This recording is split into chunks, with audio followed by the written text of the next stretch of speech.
Hello po, andito na po. Luto na itong mais natin na linuluto. Ngayon, yung pinag-anuan natin ng mais kanina, kasi di ba kanina bagong kayod yun. Piniga ko po yun. Pinangga ko yung katas. Ngayon, ito na po ang isasabaw natin. Yung para yumapot po.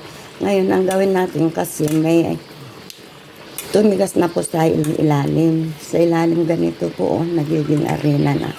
Ngayon, ang gagawin natin ganito.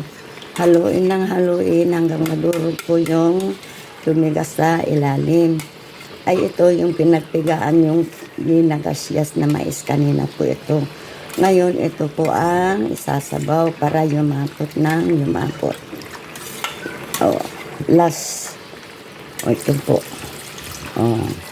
Di pa po. Ito na po. Pag ito'y kumulo na po ito, luto na po.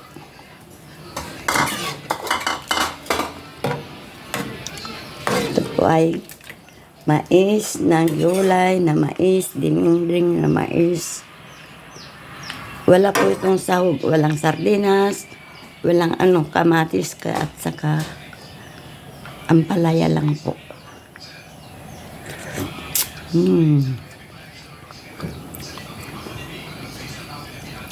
Di pa po ang yapot. Ganun ba ang pagluluto po ng kamatis? Kayo po kung gusto ninyo magluto. Ganun po ang gawin ninyo. Gasgasin yung mais.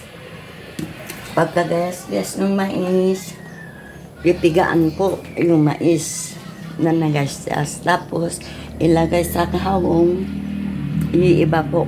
Pag last na luto na, pag naluto ng kamatis, yun ang gawin ninyo. Ganito na po. Diba po? Masarap ulam ng mahihirap. Ulam ng mga Ilocanong mahihirap. Tapos po, last yung malunggay. Ito po yung malunggay. Yung malunggay po. Yan. Yan po ang ulam na ulam ng mga Ilocano, Ilocana, Cagayano, Estabalenyo.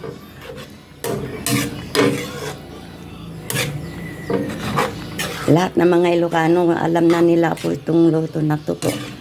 Ito ang number 1 na ulam ng mga magsasakang Ilocano, Cagayano, Estabalenyo, Ilocos, ganun. Lahat ng mga Ilocano marunong itong gulay nito.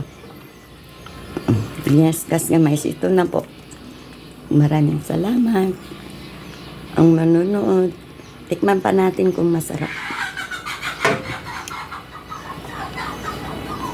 Tikim-tikim lang po. Ito na po. Sarap. Wow. Nyam, nyam, nyam. Ang Ilocanong ulam. Maraming salamat po. Si Lola po ito.